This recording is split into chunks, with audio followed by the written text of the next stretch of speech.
This is by the username Ghost at the Feast 22. Titled, My wife came home late last night, but whatever that thing was on my security camera, it sure wasn't her. I am writing this at my neighbor's house where we're currently waiting for the police. I suppose I'll tell them the same thing I told Jack when I came banging on his door this morning. I can't exactly tell them the truth. They wouldn't believe a word of it. And I can't say I'd blame them.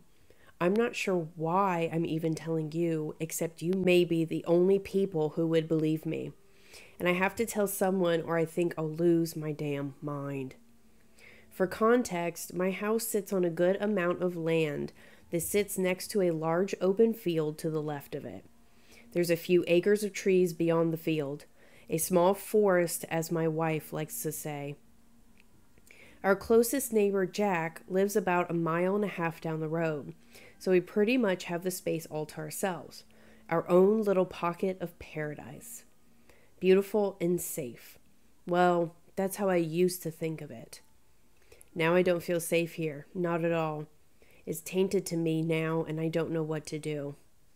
I've never seen anything like this before. If anyone reading this has ever been in a similar situation or possibly knows what it could be and most importantly, what I can do, please reach out. Last spring, Michelle, my wife, thought it would be a good idea to get one of those doorbell cameras. We'd had some things go missing as well as some minor destruction on our property. Nothing too serious, just a few broken flower pots and some missing lawn ornaments. I tried to tell her it was probably some teenagers from town just finding something exciting to do, but she wouldn't hear of it. She didn't care about the flower pots or lawn ornaments that much, but she didn't want the situation to escalate into a home invasion. I thought that was a little dramatic, but I knew when to keep my mouth shut. So we bought the camera and I installed it the same day, right up by our porch lights so that we could get a view of the front door and as much of the front of our property in the shot as possible. After 2 days, we finally solved the mystery of the missing lawn decor.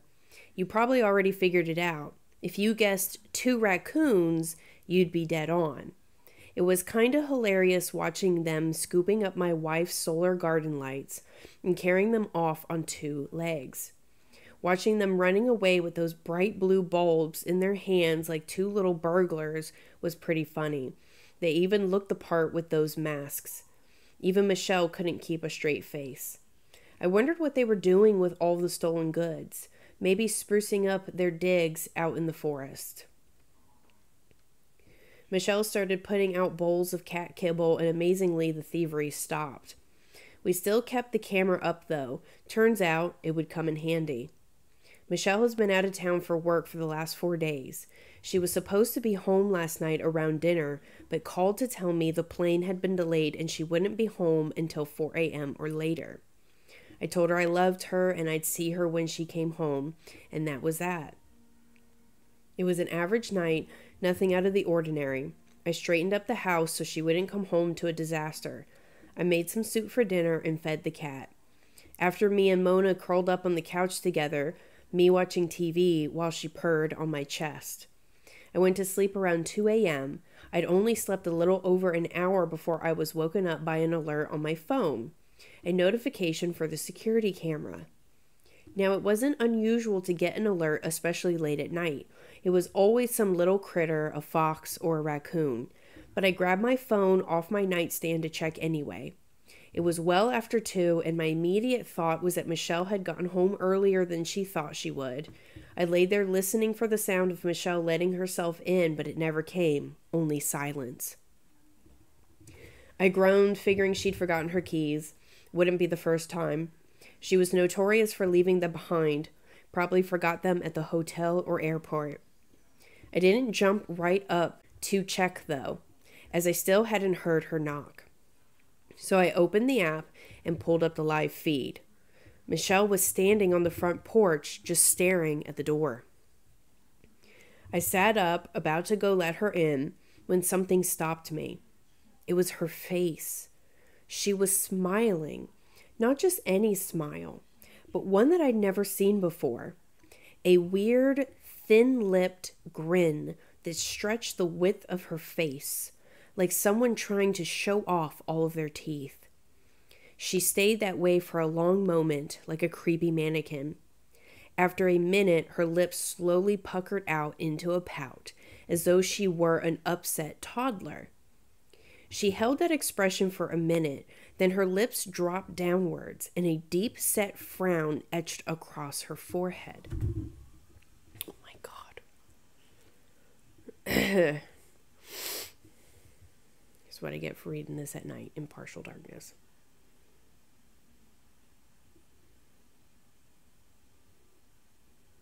Oh, that hurt my spine. I sat there in bed staring at my wife practicing different facial expressions as if she were brand new at such a concept. It was bizarre and a little unsettling. She continued to go through each movement, seeming to take her time with each one. Smile, pout, frown, repeat.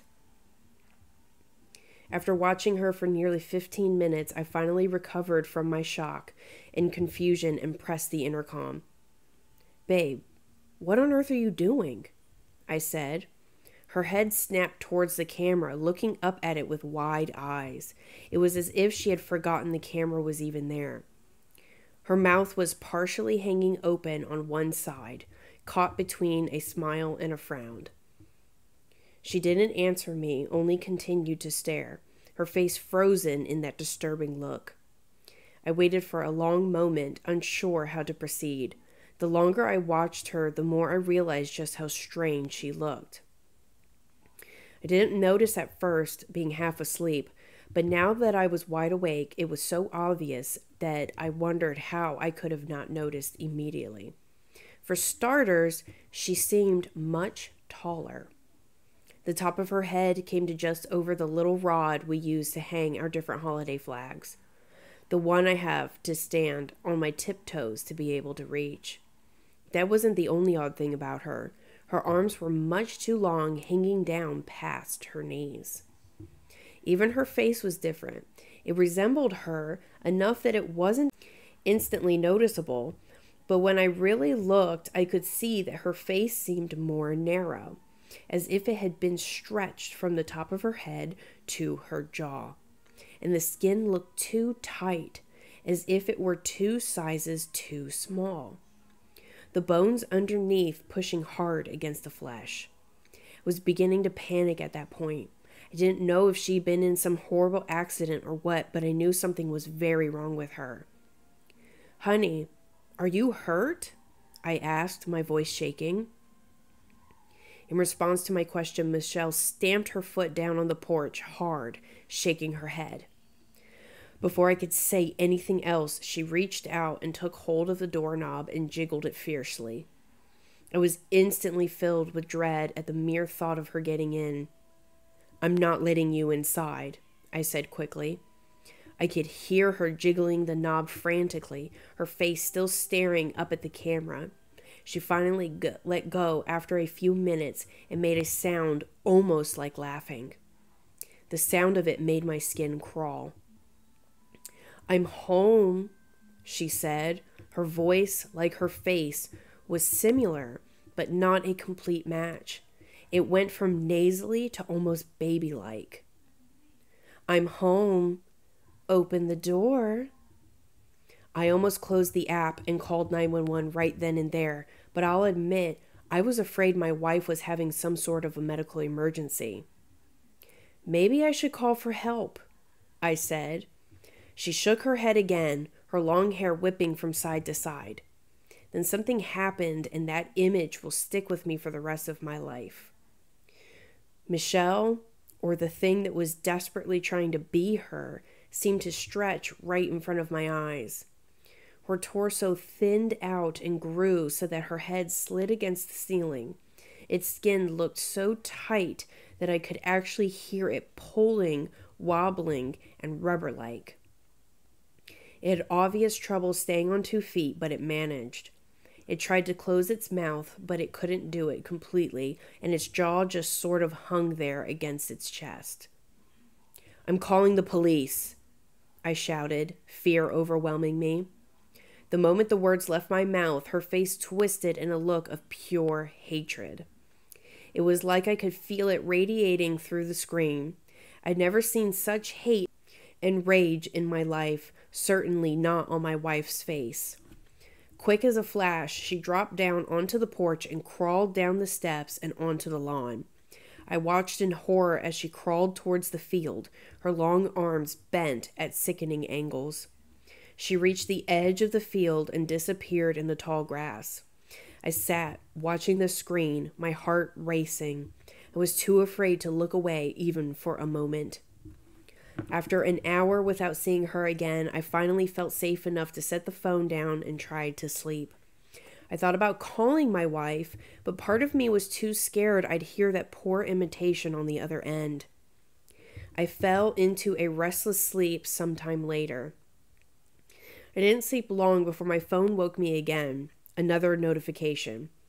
I pulled up the app and held my breath, terrified at what I'd see.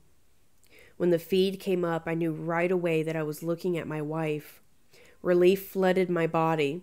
She was standing on the porch, her suitcase at her feet, as she rummaged through her purse, probably searching for her keys. "Lost your keys again?" I said, pressing the intercom. She jumped at the sound of my voice, almost dropping her purse. "You're up," she said, smiling. "Looks like I have lost my keys. Mind letting me in?" she said, batting her eyes up at the camera. I couldn't help but smile. She always had a way of making me feel completely at ease, even after witnessing a nightmare just hours prior. "I suppose I wouldn't be a very good husband if I let you sleep on the porch all night," I teased. She grinned up at me, and I told her to hang on. I sat up and slipped on my slippers and got to my feet. That's when I caught some movement on the screen. Far off in the field, a head rose up from the grass, standing tall on a neck much too long to come from anything human. A whimper escaped my lips, and I nearly dropped my phone. I was glued to the floor, unable to look away from that thing watching my house. The head bobbed slightly, then the body rose upwards to meet the head like a slinky sliding back in position. It stood in the field watching. Then, to my horror, it began shuffling quickly towards the house on jerky legs. I couldn't help but scream. It was coming for my wife, and it was coming fast, even with its unstable gait. I ran down the hall, dropping my phone in the process, skipping steps as I raced down them. I lost my footing when I hit the bottom and skidded across the front hall, colliding into the front door. I was screaming incoherently, fumbling with the locks. I could hear my wife's concerned voice asking me what was wrong. Then, just as I was working to flip the deadbolt, I heard her scream, this time in pure fear. I finally managed to flip the deadbolt and rip the door open, taking a handful of her jacket and yanking her inside, locking the door behind her. I leaned against the door, panting hard. I heard a muffled thump on the porch, but then it was quiet. My wife was scared, pale, and nearly in tears. She refused to talk about what she'd seen and didn't want to see the footage of the thing on our porch. I let her get some sleep, assuring her that the house was secure. I stayed up, checking the windows and the live feed. I watched the field for any sign of that thing, but it seemed like it was gone. Soon after Michelle went to sleep, I decided to look at the video to see if I could tell where it went off to. I was scared to see it again. Maybe that's why I waited. I pulled up the video and watched that thing shambling across the field towards my house, its long arms outstretched and a look of longing on its face. Its smile was terrible the closer it got. I saw my wife on the screen, growing worried as she heard me screaming through the house, totally unaware of the danger she was in, of the thing that was just mere feet behind her. I could barely make it through the entire video, watching it get closer and closer. Just as it reached the porch, I could hear myself trying to unlock the door. But seconds before I pulled it open, those long arms reached out, gripping my wife by her shoulders and ripping her backwards off the porch. My wife able to scream only once. I didn't see what it did with her, but I did see it step onto the porch, positioning itself in front of the door, its limbs adjusting to a more human appearance. Just before my hand shot out to pull it inside, that thing grinned up at the camera, its lips stretched impossibly wide. For a moment, I almost didn't believe it. It was as if my brain wouldn't allow it. But as I stood in the hallway, attempting to process what I'd seen and what that meant, I heard the unmistakable sound of something shuffling up behind me. I ran then. I didn't look behind me. I didn't want to see what I knew I would see. Something eerily similar to my wife, with gangly limbs and skin stretched taut over sharp bones. I knew if I looked back, my mind would snap and I'd never recover. I ran faster than I ever have, tearing off out of the house and down the road, too terrified to look back even once. Sure, I'd see those long arms desperately reaching for me. I made it to my neighbor's house and pounded on the door. I told him that there was an intruder. I didn't know what else to say. He'd never believe the truth. We went back to my house, armed with Jack's rifle, but of course the house was empty. We couldn't find Michelle either. All we found were what looked like drag marks through my lawn, running right through the field. I didn't have to look at the video to know what made those tracks. We searched the field and the woods, but didn't find much other than some strands of hair that looked an awful lot like Michelle's. The hair was high up on a branch in a tree that would be extremely difficult to climb. Jack said it must have been a bird that had done it, flew the hair up there for nesting material. I guess he didn't see the blood splatter along the trunk. We eventually went back to Jack's place and called the police. Jack thought it best.